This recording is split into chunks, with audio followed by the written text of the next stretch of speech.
자, 오늘 암송할 성경 구절 있죠? 예, 두 번째, 이사야서 59장 2절입니다. 이사야 59장 2절 아래 한번 보고 절을 보고 이렇게 여러분들이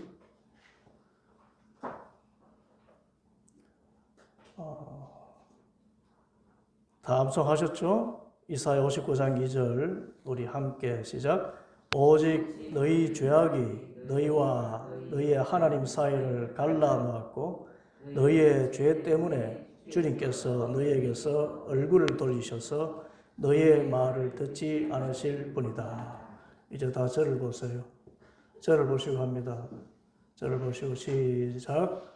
오직 너희의 죄악이 너희와 너희의 하나님 사이를 갈라놓았고 너희의 죄 때문에 주님께서 너희에게서 얼굴을 돌리셔서 너희의 말을 듣지 않으실 뿐이다.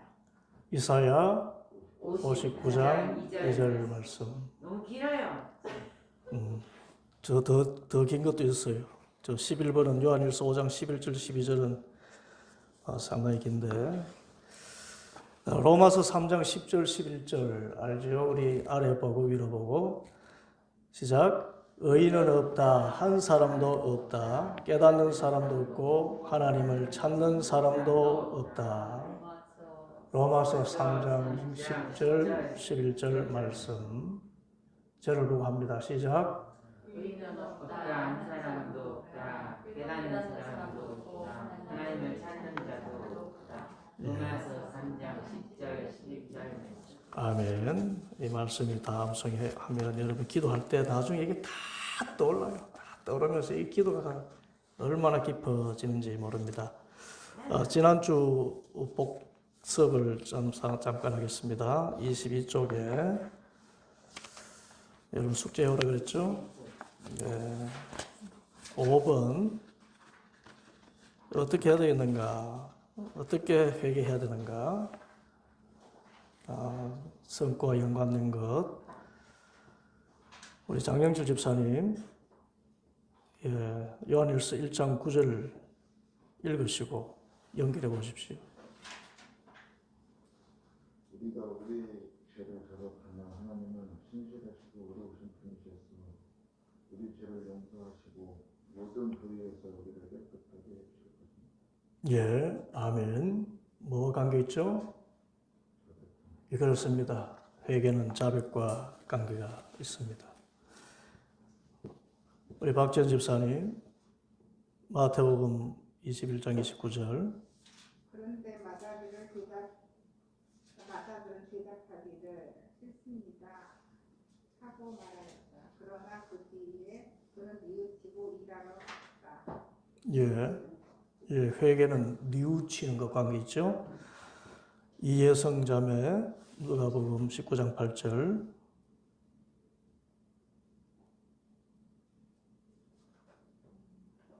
써놓으라 그랬죠? 옆에다가 성구를 다 쓸 때 은혜가 와요. 설교도 제가 이렇게 타이핑하면서 준비할 때 얼마나 은혜가 오는지 모릅니다. 하라는 대로 하면 은혜를 받아요. 내 생각대로 하면 죄인이죠. 예. 누가복음 19장 8절 삭개오가 일어서서 주님께 말하였다. 주님 보십시오. 내 소유의 절반을 가난한 사람들에게 주겠습니다. 또 내가 누구에게서 감독을 빼앗은 것이 있으면 대대로 하여 갚아주겠습니다. 뭐와 관계 있죠? 갚는 것. 예, 죄를 지었으면 거기에 응당의 보상을 하는 것입니다. 그죠? 골로새서 3장 8절 이희성자매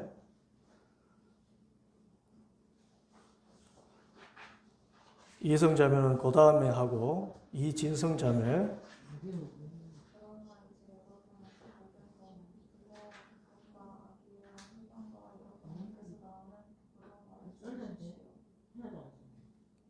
네, 우리 다시 한번 읽어주세요. 흑원사님 목소리 좀 낮추고 지금 성경 공부셔야 돼요.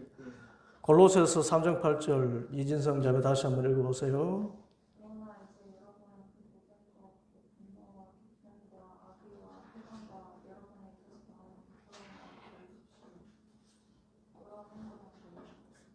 그렇죠. 회개는 부끄러운 행동. 버리는 것입니다. 장영철 집사님, 회개가 뭐라 그랬죠?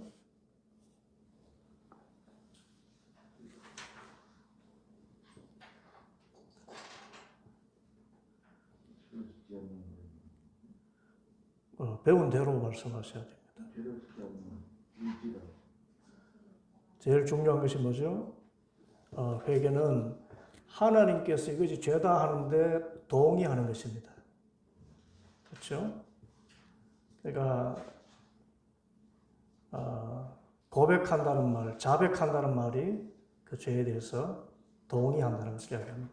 동의를 하고 뉘우치고 그 행동을 하지 않는 알맞는 열매를 맺는 것, 이것이 회개의 과정이죠. 제일 출발이 하나님께서 이거 죄야 라고 말씀하실 때 그렇습니다. 동의하는 것이죠. 자, 6번. 죄를 회개하면 어떤 일이 생깁니까? 예, 이사야서 1장 18절 이희성 자매.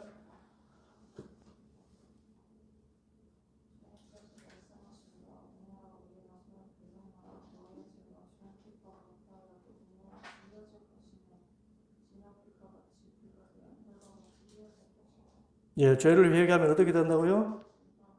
눈과 같이 희어져요. 예. 그 다음, 윤경옥 성도님, 이사야서 44장 22절, 내가 먼저. 그거 찾아놨구나. 하세요. 내가 너의 죄를 깊은 구름을 가두도 없애버렸으며 너의 죄를 안개처럼 사라지게 하였으니 나에게로 돌아오느라 내가 너를 구원하였다. 아멘. 아멘. 자, 죄를 회개하면 어떤 일 생기나요? 뭐 안개같이 뭐 없어지고 예. 네. 죄가 안개처럼 사라진다. 그리고 구원해 주시겠다. 그렇습니다. 네. 안개처럼 사라진다. 그 다음에 윤경훈 예. 시편 51편 9절. 시편 51편 9절 말씀. 주님의 눈을 내 죄에서 돌리시고 내 모든 죄악을 없애 주십시오. 내 모든 죄악을 없애 주십시오. 예. 그렇습니다. 기도를 그렇게 하였는데 회개하면 죄악을 없애주신다. 그죠? 네. 없애주신다. 장영철 집사님, 이사야서 38장 17절. 이사야서 38장 17절. 주님께서 이 몸을 멸망의 불덩이에서 건져주시고 주님께서 저의 모든 죄를 용서하십니다. 예. 회개하면 멸망의 불덩이에서 건져주시고 예, 멸망, 죽음의 구덩이에서 건져주셔요. 네. 또 모든 죄를 용서하신다. 예. 히브리서 8장 12절 박지현 집사님. 내가 그들의 불의함을 긍휼히 여기겠고 더 이상 그들의 죄악을 기억하지 않겠다. 한번 죄를 기억하지 않겠다. 그렇죠. 제일 중요한 것입니다. 회개하면 주님께서 우리의 죄를 기억하지 않으셔요. 기억하지 않으셔요. 그래서 아침에 회개해서 죄 사함의 확신이 들었다면 저녁에 다시 그 죄 끄집어내서 주님 앞에 가져가면 주님께서 뭘 하신다고요? 너 무슨 말이니? 너 무슨 말이니? 그렇게 하신다는 거죠.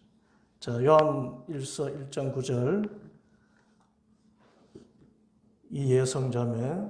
우리가 우리 죄를 자백하면 하나님은 신실하시고 의로우신 분이셔서 우리 죄를 용서하시고 모든 불의에서 우리를 깨끗하게 해주실 것입니다. 그 죄를 용서해 주신 불의에서 깨끗하게. 예, 그렇습니다. 그죠? 여러분, 이렇게 여백에다가 성구를 다 쓰세요. 예, 하나하나 찾아서 써서 그렇게 하면 여러분의 생명의 양식이 됩니다. 제발 하라는 대로, 또 어른 말 들으면 손해볼 거 없어요. 옛말에도 그렇죠, 그죠? 예, 하라는 대로 하면 여러분에게 굉장히 유익이 있습니다. 자, 오늘 신앙에 대해서 말씀 나누는데, 그래서 신앙이 무엇이냐라는 주제가 아니라 사실은 어떻게 하면 신앙을 갖느냐가 주제입니다. 어떻게 하면 신앙을 갖느냐. 신앙의 다른 말은 믿음입니다. 그 믿음인데 믿음은 의지하는 것이다. 우리가 대표적으로 그런 뜻을 갖지만 믿음은 관계이기 때문에 참 한마디로 정의하기가 참 어렵습니다. 구원도 마찬가지입니다. 구원도 한마디로 말하기 어려워요. 그런데 초보적으로 구원은 지옥 가지 않는 것입니다. 뭐라고요? 지옥 가지 않는 대신 어디로 가요? 천국. 천국 가는 것입니다. 그럼 천국은 뭐죠?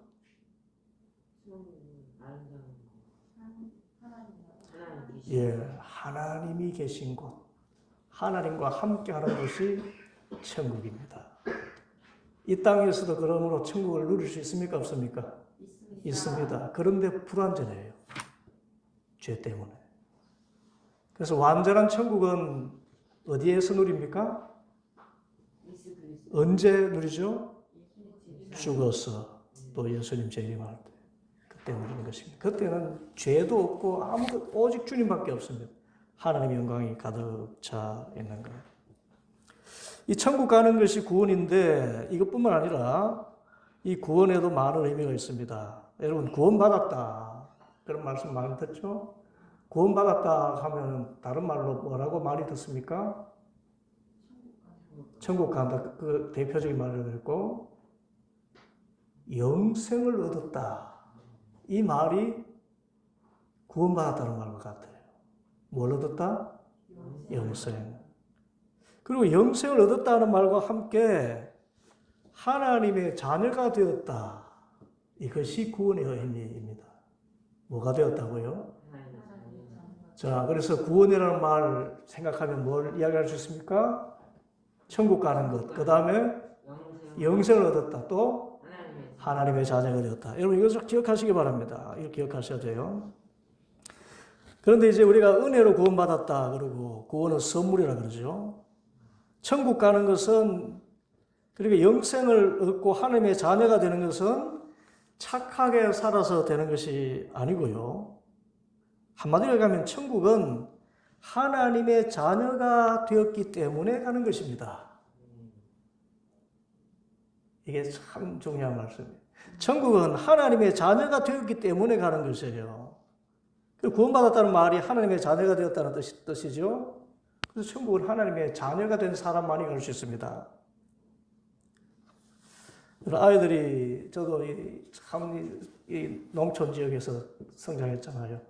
들불놀이하고 겨울 되면 생각이 많이 납니다. 이렇게 깡통에다가 나무 넣어가지고 붕붕 돌리면 붕붕붕 소리가 나요. 구멍 뚫어서 불길이 막 나오고 그러다가 저녁 되면 저 멀리서 이렇게 애들이 한둘씩 이렇게 가면서 우리도 집에 갈 때가 갑니다.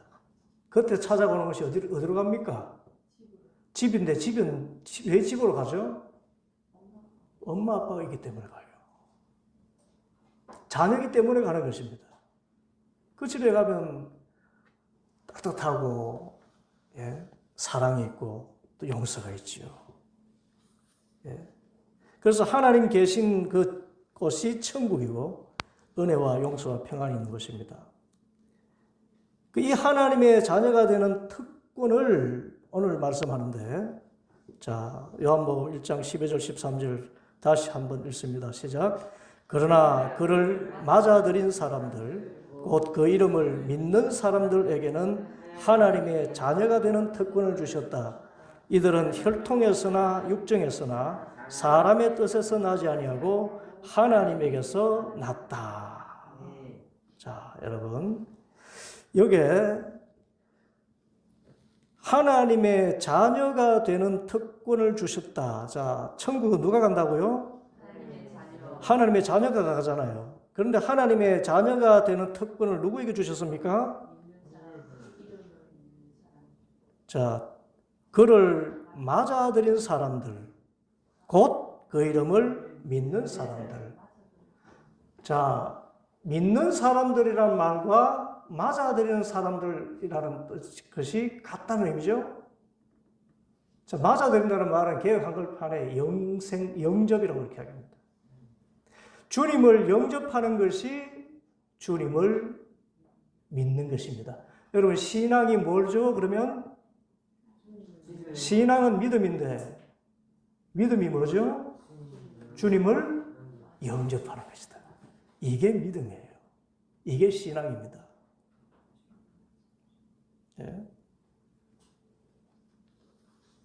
그래서 예수님을 영접하면 하나님의 자녀가 되는 권세를 받습니다. 특권을 받습니다. 우리가 잘 살아서 그러니까 뭐 성경대로 산다고 해서 구원받는 것이 아니고 하나님의 자녀가 되어서 구원을 받습니다. 그런데 이 하나님의 자녀가 되는 방법이 뭐라고요? 예수님을 맞아들이고 또 예수님을 믿는 것이다. 한마디로 하면 예수님 영접하는 것이 하나님 자녀가 되는 길입니다. 그리고 예수님을 영접하게 맞아들이기만 하면 우리가 하나님의 자녀가 되고 천국을 가게 돼요. 그래서 이 예수님 믿습니까? 라는 말보다 예수님 영접하셨습니까? 이게 우리에게는 더 실제적인 것입니다. 여러분 예수님 영접하셨습니까? 예수님 영접하셨습니까? 예수님 맞아들이셨습니까? 예. 그 맞아들인 것. 그 반대로 이게 영접한다는 것의 반대는 거부하는 것이고 배척하는 것이죠. 그래서 예수님을 거부하고 배척하면 하나님의 자녀가 될까요? 안 될까요? 안 돼요. 예수님을 맞아들여야만 하나님의 자녀가 돼요. 그런데 참 예수님 믿지 않으면 지옥 간다는 말에 세상 사람들은 상당히 이 거부감을 가지고 있습니다. 왜냐하면 가만히 있어도 지금 세상 살만한데 뭐 지옥이 웬 말이냐는 것이죠. 이렇게 가다 보면 이렇게 잘 살다가 가게 될 텐데 그래서 어느 분은 이 예수님 깡패 아니냐 그랬어요. 너 나 안 믿으면 지옥 가. 그러니까 도대체 예? 그런데 여러분 우리가 예수님을 영접하지 않고 그대로 살면은 지옥 갑니다. 가만히 놔두면 지옥 가요. 여러분 이 한강의 유람선 한번 생각해 보십시오. 유람선 가만히 놔두면 어떻게 됩니까? 그 안에서 막 신나고 즐겁죠. 그런데 가만히 두면은 유람선이 그 물결에 떠내려가죠. 떠내려가서 나중에 폭포를 만날 수도 있고 큰 기둥에 부딪힐 수도 있습니다. 그대로 놔두면 죽어요. 그때 누가 밧줄을 던져서 이 밧줄을 잡아라. 그런데 유람선 안에서 그냥 이렇게 저 밑에 가면 폭포 있어. 이제 곧 떨어지니까 밧줄 잡아 하면서 밖에서 이렇게 밧줄을 던졌는데 무슨 소리? 지금 그대로 가면 이렇게 좋은 세상 얼마나 좋은데. 그리고 그 밧줄을 잡지 않으면 다 죽는 것입니다. 이 밧줄이 역할을 하시는 분이 예수님이죠. 그래서 예수님을 영접해야만 하나님의 자녀가 되고 천국 가게 됩니다. 하나님의 용서와 은혜와 사랑이 미치는 하나님 나라를 경험하게 됩니다. 그런데 이 13절 말씀에 보면은 하나님의 자녀가 되는 것은 이 세 가지는 아니다 그렇게 얘기합니다. 뭐가 아니죠? 혈통에서 아니고 또 육정에서 아니고 사람의 뜻대로 하나님의 자녀가 되는 게 아니라는 것입니다. 자, 여기서 혈통은 뭘까요? 혈통. 아브라함의 자손. 예. 타고나는 것을 혈통이라고 그렇게 합니다. 그래서 나 목사의 딸이야. 그것으로 하나님의 자녀가 보장이 됩니까? 안 됩니다. 우리 마누라가 권사야. 매일 새벽기도 열심히 나가는 내 마누라가 허미경 권사야. 그 치막 자라고 붙자고 아이, 받아들일 거예요. 어림도 없는 어림 택도 없는 소리. 혈통으로 안 돼요. 네. 목사 아들 그런 게 아니고요. 혈통으로 안 됩니다. 바울의 표현하면 아브라함의 자손이라고 유대인이라고 다 저절로 구원받는 것이 하나님 자녀가 되는 것이 아닙니다. 둘째는 뭐가 되라고요? 육정이 뭘까요? 육정.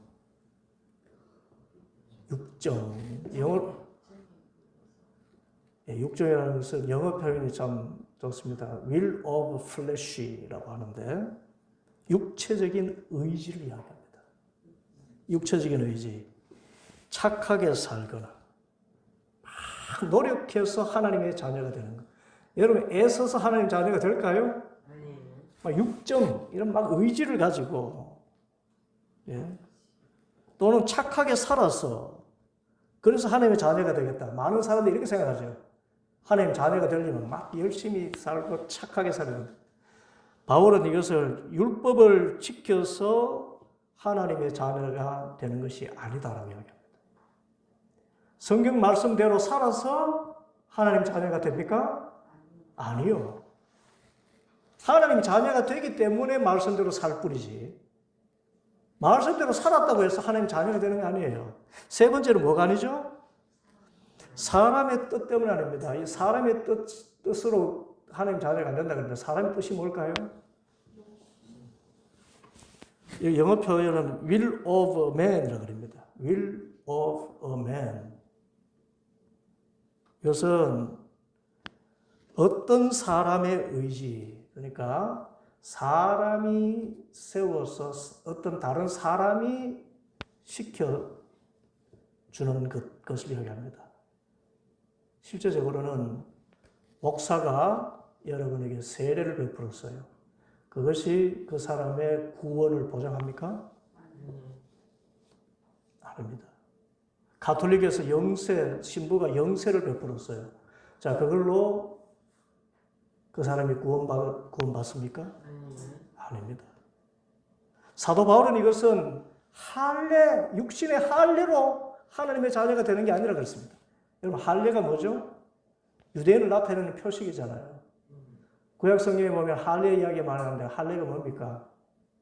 장명철 집사님, 할례가 뭐죠?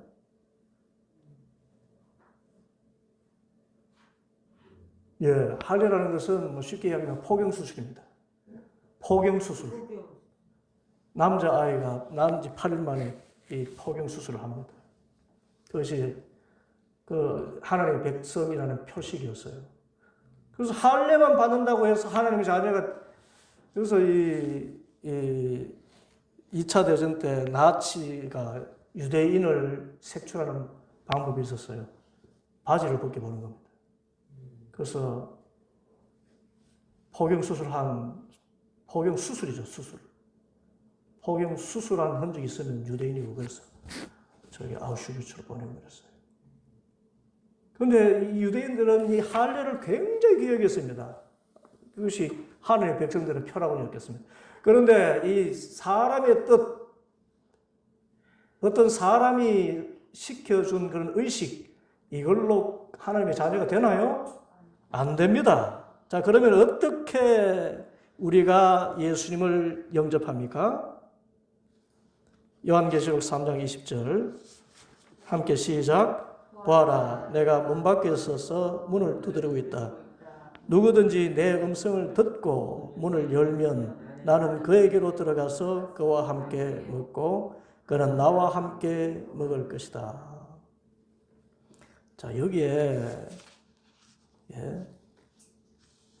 답이 있습니다. 자, 어떻게 하면은 하나님의 자녀가 된다고요? 오직 예수님을 영접함으로써만 하나님의 자녀가 되잖아요. 그럼 우리가 어떻게 예수님을 영접합니까? 자, 요한계시록 3장 20절 보면 보아라, 내가 문 밖에 서서 문을 두드리겠다 합니다. 여기서 나는 누구죠? 여기서 나는 예수님이에요. 그리고 문은 뭐죠? 문을 두드리는데 그 문은 어떤 문일까요? 마문입니다. 그죠? 누가 문을 두드려요? 예수님께서 어떤 문을 두드려요? 마문을 두드려요. 그래, 영접은 예수님이 문을 두드리실 때 내 마음으로 예수님을 맞아들이는 것입니다. 마음 문을 열면 예수님께서 오셔서 나와 그와 함께 나는 그에게로 들어가서 그와 함께 먹고 그는 나와 함께 먹을 것이다. 자, 이게 이 뜻은 무엇일까요? 함께 먹는다는 뜻. 가족입니다. 가족. 예수님과 한 가족이 돼요. 여러분, 가족의 제일 큰 특징이 뭡니까? 식구의 제일 큰 특징이 뭡니까? 밥을 같이 먹고. 가족의 제일 중요한 특징은 삶을 나누는 것입니다. 같이 먹고 마시는 식당하고 가족하고 달라요. 그렇죠? 가족은 관계가 없습니다. 식당은 관계가 없어요. 가족은 관계인데 어떤 관계입니까? 그의 아픔이 나의 아픔이고, 그의 기쁨이 나의 기쁨이고, 그의 미래가 나의 미래입니다. 저의 딸들의 미래가 이 아빠의 미래입니다. 다른 말로 하면 나는 그와 더불어 먹고 그는 나와 더불어 먹으리라. 이 말씀은 우리가 예수님의 가족이 되어서 나의 아픔이 누구의 아픔? 예수님의 아픔이 되고, 나의 슬픔이 누구의 슬픔? 예수님의 슬픔. 나의 장래를 누가 가장 신경 쓰신다? 예수님이 신경 쓰신다. 그래서 마음문을 열고 예수님을 맞아들이기만 하면은 예수님의 가족이 되어가지고요, 예수님께서 내 삶의 모든 문제를 함께 나누시고 또 책임져 주시는 그런 사람을 살게 된다. 이게 구원입니다. 얼마나 감사하죠. 그런데 보세요. 그러니까 이 예수님 영접하는데 어떤 대가가 필요 있나요? 저 문을 누가 두드리셔요? 문을 두드리는데, 자, 그 문을 두드리는 사람을 맞아들이는 방법이 뭡니까? 어떻게 하면 맞아들이죠? 문을 열기만 하면 돼요. 너무 쉽잖아요. 그래서 사람들이 잘 영접 안 하려고 그래요. 너무 쉬우니까. 예수님 영접하기만 하면 예수님과 한 가족이 되어가지고 나의 모든 슬픔과 아픔을 주님께서 함께 아파하시고 또 해결해 주시는 그런 삶을 산다. 맞아들이기만, 대가가 필요 없어요. 그런데 우리는 경쟁사회에 살다 보니까 자꾸만 이 구원도 뭔가 대가를 치러야 될 것처럼 생각합니다. 하나님의 자녀가 되는 것도 뭔가 대가를 치러야 되고, 여러분 문 열어주는데 이제부터 내가 문을 열 텐데 이 문은 철옹성 같은 문이기 때문에 내가 막 힘을, 그런 게 아니잖아요. 그냥 두드리면 그냥 열기만 하면 들어오시는 겁니다. 들어와서 이 가장이 되셔서 식구로서 나를 살펴주신다는 것인데, 이 천국은 내가 두드리는 것이 아니라 누가 두드리시죠? 예수님이 두드리셔요. 그래서 우리가 구원받고자 하는 의지보다 하나님이 우리를 구원하시고자 하시는 의지가 훨씬 큽니다. 우리는 막 구원의 문을 우리가 두드리는 것이 아니라 누가 두드리신다고요? 예수님이 두드리셔요. 그래서 마음을 열고 주님, 제 안에 그냥 들어오십시오. 주님, 웰컴. 맞아들이기만 하면 하나님의 자녀가 돼요. 이렇게 너무 쉬우니까, 아무 대가도 없으니까 사람들이 가치가 없다고 생각하거나 잘 영접하지 않으려는, 참 여전히 공로의식이 있어요. 내가 두드려서 구원받는 의식. 다른 종교는 그렇습니다. 그런데 우리는, 그래서 3번 보십시오. 구원받고자 하는 인간의 의지보다 구원하고자 하는 하나님의 의지가 더 크기 때문에 당신이 기도로 마음의 문을 열기만 하면 돼요. 똑똑 두드리면 열기만 하면 됩니다. 그러면 우리가 예수님을 어떤 분으로 영접합니까? 로마서 10장 9절 말씀 함께 읽습니다. 시작. 당신이 만일 예수는 주님이라고 입으로 고백하고 하나님께서 그를 죽은 사람들 가운데서 살리신 것을 마음으로 믿으면 구원을 얻을 것입니다. 예, 우리 다시 읽습니다. 시작. 당신이 만일 예수는 주님이라고 입으로 고백하고 하나님께서 그를 죽은 사람들 가운데서 살리신 것을 마음으로 믿으면 구원을 얻을 것입니다.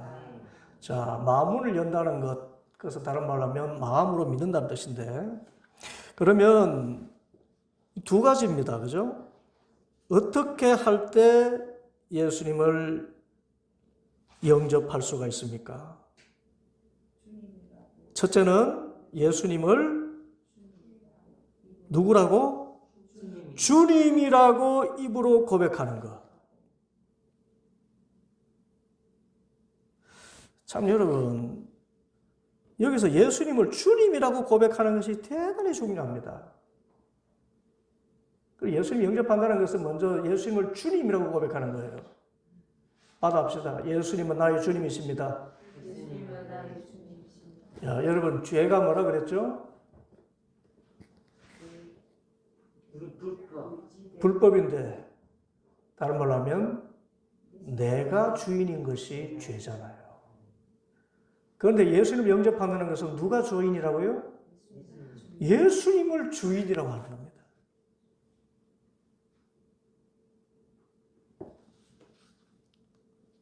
이건 참 의지적인 결단입니다.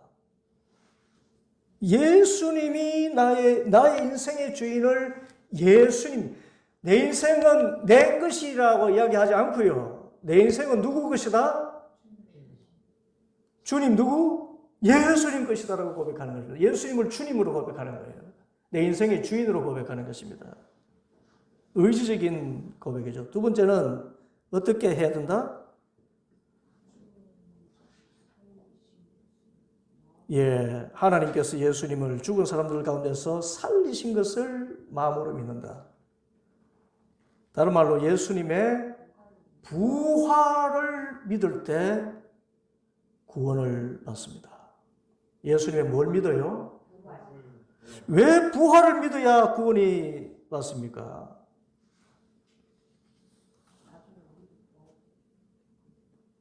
예.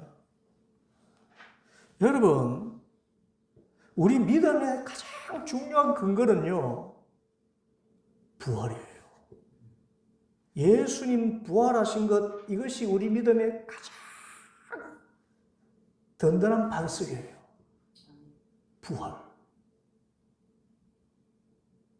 믿음은 근거가 필요합니다.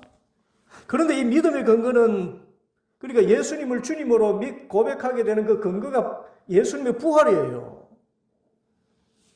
그런데 이 부활에 대한 믿음은 시대를 초월해서 굉장히 어려운 일이었습니다. 여러분, 죽은 사람이 다시 살아난다는 거, 이것을 시대를 막론하고 믿지 않았습니다.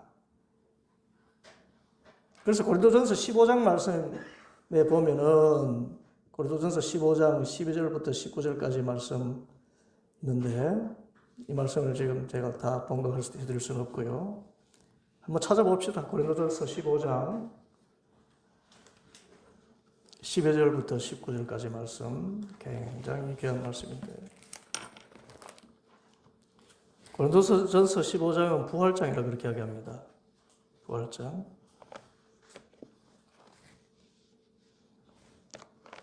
고린도전서를 찾으려면 우리 고전을 찾으면 되겠죠, 그죠? 그래서 성경 여기에 표시에는 고라고 되어 있는 데를 찾으면 되겠죠? 고린도전서 15장은 부활의 장이라 그렇게 이야기합니다. 고린도전서 15장 12절부터 19절. 15장 12절부터 19절 시작. 그리스도께서 죽은 사람 가운데서 살아나셨다고 우리가 전파하는데 어찌하여 여러분 가운데 들어는 죽은 사람의 부활이 없다고 말합니까? 죽은 사람의 부활이 없다면 그리스도께서도 살아나지 못하셨을 것입니다. 그리스도께서 살아나지 않으셨다면 우리의 선포도 헛되고 여러분의 믿음도 헛될 것입니다. 우리는 또한 하나님의 거짓되이 증언하는 자로 판명될 것입니다.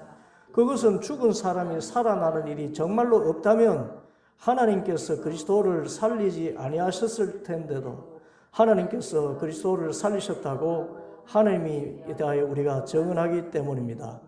죽은 사람들이 살아나는 일이 없다면 그리스도께서 살아나신 일도 없었을 것입니다. 그리스도께서 살아나지 않으셨다면 여러분의 믿음은 헛된 것이고 여러분은 아직도 죄 가운데 있을 것입니다.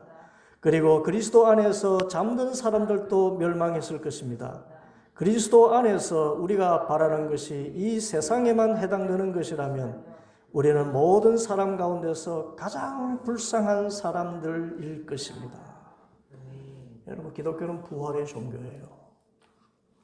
장례식장에서 찬송 부르고, 여러분, 그리스도인의 장례식장에 가면요,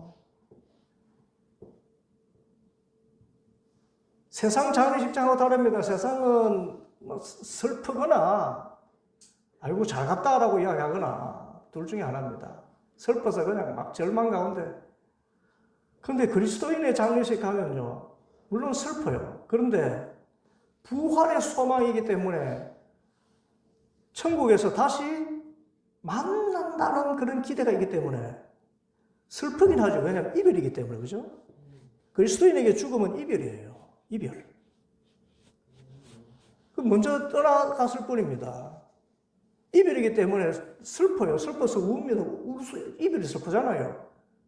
그런데 다시 만날 소망이기 때문에 장례식 중에 은근한 기쁨이 있어요. 자, 가슴 속에 소망이 있어요. 아, 나중에 가서 우리 아버지 만나봐야지. 우리 엄마 만나봐야지.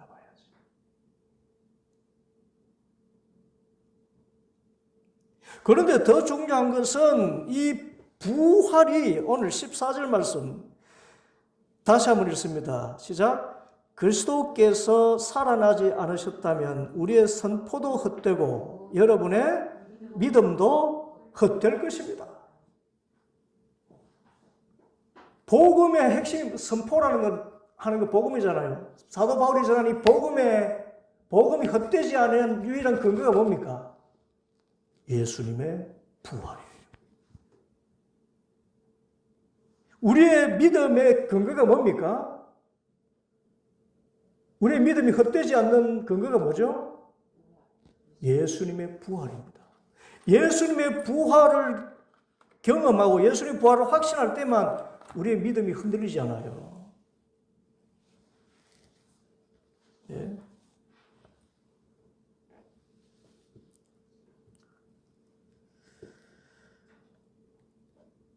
사실 그 예수님의 제자들은 예수님의 부활을 목격하기 전에 다 흩어졌어요. 3년 동안 예수님을 따라다녔지만은 예수님의 십자가에 처형되고 나서 다 흩어졌습니다.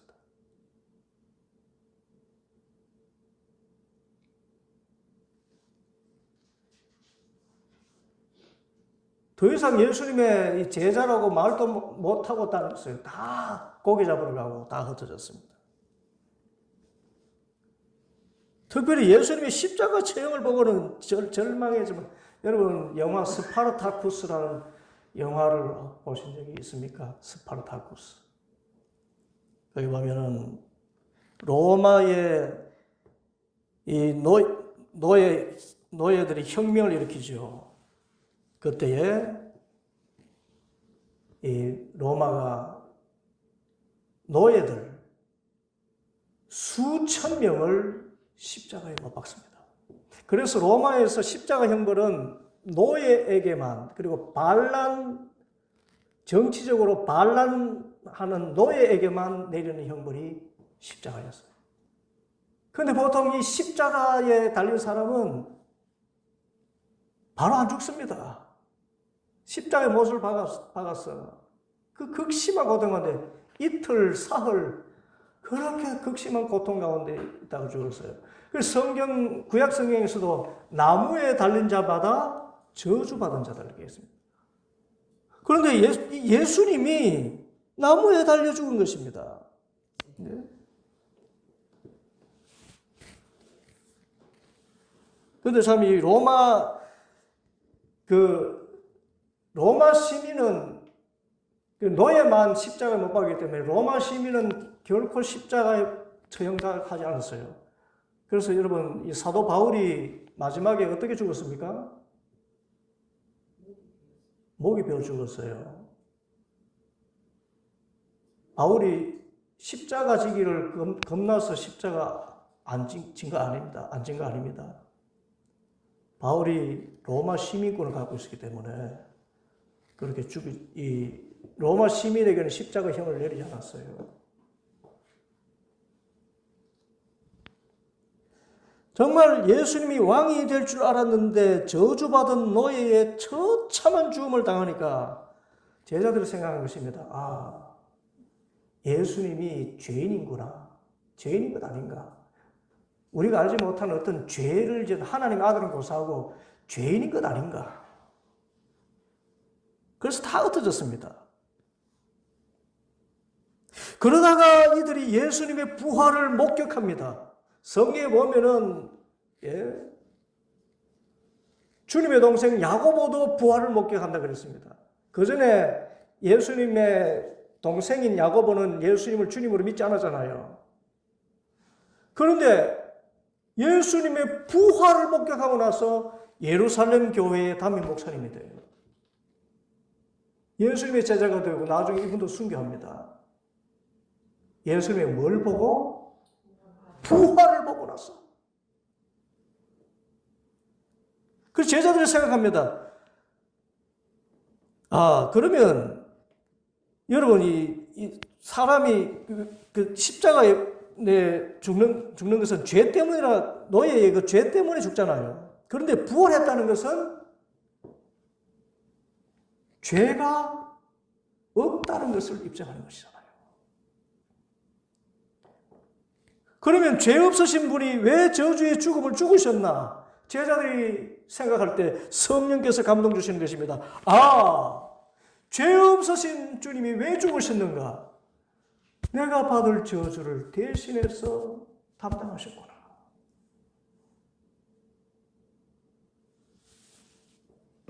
그래서 예수님을 구원자라고 주님이라고 고백하게 된 겁니다. 부활이 이처럼 중요한 거예요. 예수님의 부활이 없다면 예수님이 하나님의 아들이시고 우리 죄를 위해서 죽으셨다는 믿음의 근거가 없어요. 그래서 예수님을 주님, 그러니까 죄는 내가 주인이라는 것이, 인생의 주인이라는 것이라면 예수님이 나의 인생의 주인입니다라고 고백하는 것이어야 되고, 둘째는 예수님의 부활을 믿어야 된다.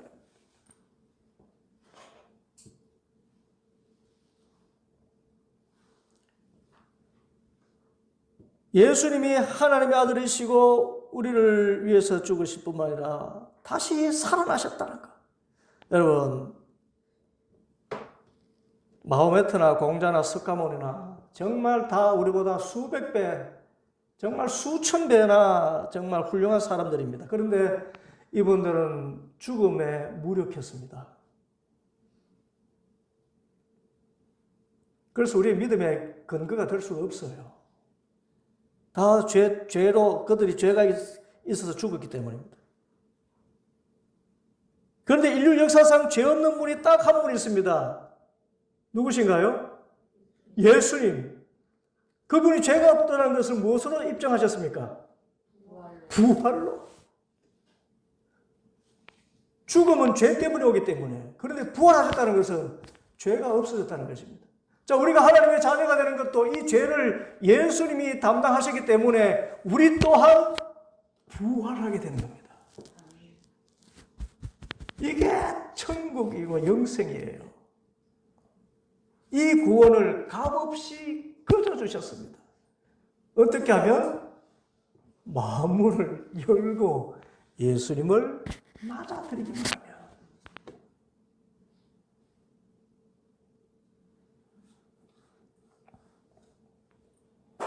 자, 이것이 우리의 예수님의 그 어떤 믿음의 근거인데, 이 예수님을 영접했을 때 감정적인 변화도 따라옵니다.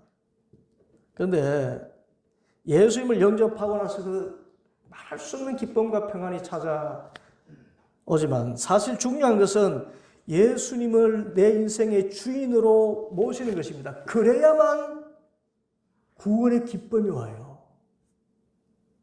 그냥 예수님 믿는다라고 하면서 예수님을 주인으로 영접하지 않으면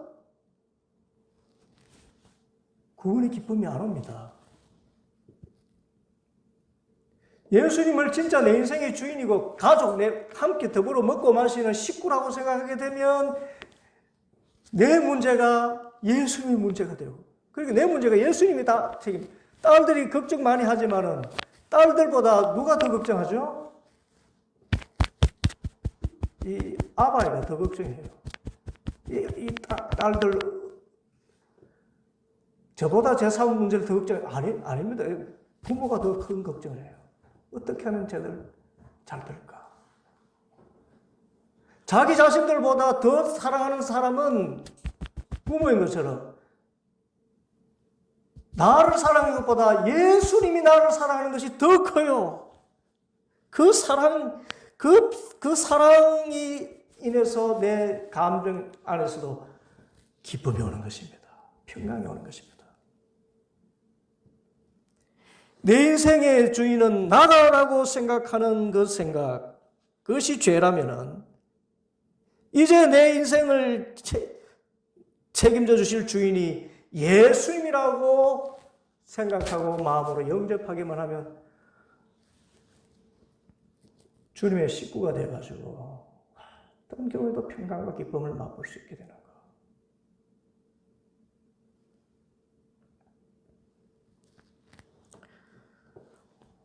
그래서 여러분,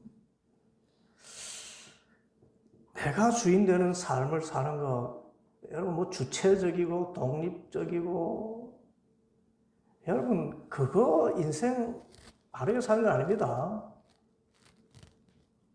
신앙에는요, 예수님을 주님으로 모시고 살아요.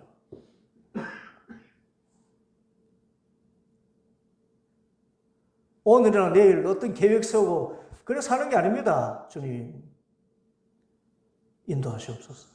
그 안에서 계획하고 살아갈 뿐이지. 막 그 의지를 가지고 내 사전에는 불가능이 없다. 뭐 사전에 업데이트가 안 되던가 보죠. 내 사전에는 불가능이 없다. 영어 사전도 보니까 impossible이라는 단어가 있던데, 나폴레옹이 그런 말 했지만 내 사전에는 불가능이 없다. 그 나폴레옹이 어떻게 됐습니까? 예. 헬레나 섬인가요? 거기 유배되어 가서 죽지 않습니까? 뭐 불가능이 없어요. 자기 인생 미래 어떻게 압니까? 내 인생 내가 주인이다. 그걸 요즘 말로 TV를 보니까 개소리라고 합니다. 개소리. 이 세상 온통 여러분 인생은 여러분 것입니다 라고 막 강조하잖아요. 그래서 막 열심히 살라고 막 하고. 예. 우리는 압니다. 내가 내 인생의 주인 되고 싶지만은 사실 여러분 인생에 여러분이 주인으로 살고 있습니까? 그래 못 살아요. 의지적인 한계가 있습니다. 지식적인 한계가 있습니다. 세상은 첫째 이렇게 지식적인 한계인데, 세상은 날마다 발전하는데 나는 그 지식 다 따라가지 못해요. 스마트폰요. 이제 스마트폰이 겁나요. 또 어떤 기능이 올까? 사주면 뭐해요? 사용하지 못하는데. 나이가 들어가니까 애들 뭐 이렇게 막 하는 거 못하겠어요. 비싼 휴대폰 사가지고 깨끗하는 게 전화하고 문자하고 카톡하고 요거밖에 없어요. 뉴스 보고. 지식적으로 못 따라갑니다. 점점 더. 그런데 뭐가 불가능이 없어요. 뭐가 내 인생 내가 살아요. 둘째는 의지적인 한계도 있어요.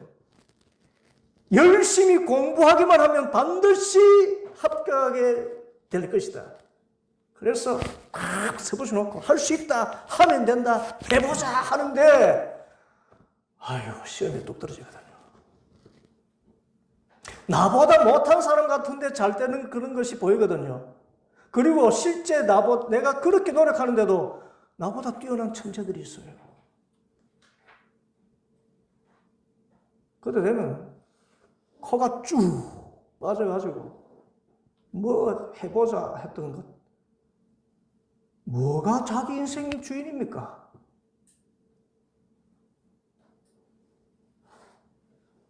세 번째, 육체적인 한계도 옵니다. 나이 들면 이제 몸이 못 따라가요. 여러분, 제 마음은요, 박남정이에요. 그런데 몸은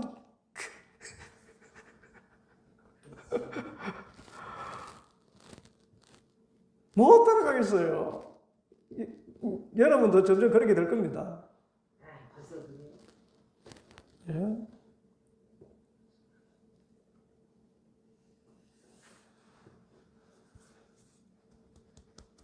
이렇게 자기 인생 내 끄덕해서 살아오는데 결국은 불안과 염려밖에 남지 않아요. 앞으로 어떻게 살아갈까?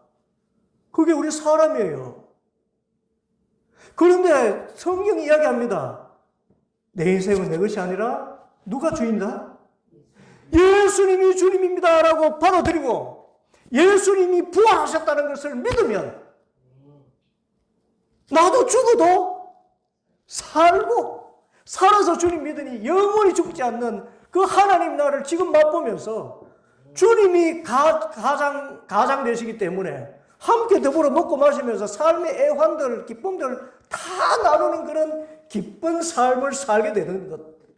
나는 할 수 없지만 누구는 할 수 있어요? 예수님 하십니다. 내게 능력 주시는 자 안에서 내가 모든 걸 살 수 있다.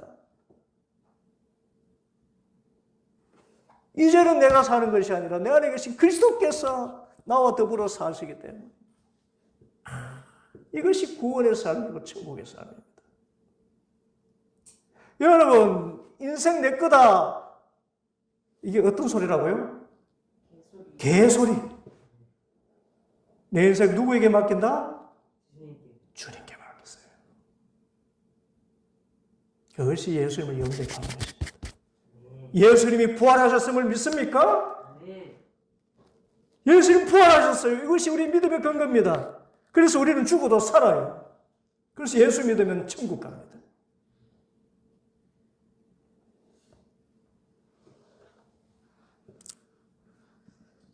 내 인생의 왕좌를 예수님에게 맡기면 평안이 옵니다. 하나님의 아들이 내 마음속에 들어오셔서 나와 더불어 먹고 마십니다. 내 문제가 예수님의 문제, 내 슬픔이 예수님의 슬픔, 내 인생을 나보다 더 사랑하시는 분 예수님, 이 예수님을 주님으로 영접한 여러분, 진짜 영접하였습니까? 라고 물을 때 아멘 하면서 정말 감격적으로 정말 내 인생의 주인은 주님이시고 저는 부활을 믿습니다 라고 시인하면서 천국을 확신하며 살아가는 우리 성도들 되기를 축복합니다. 기도하겠습니다.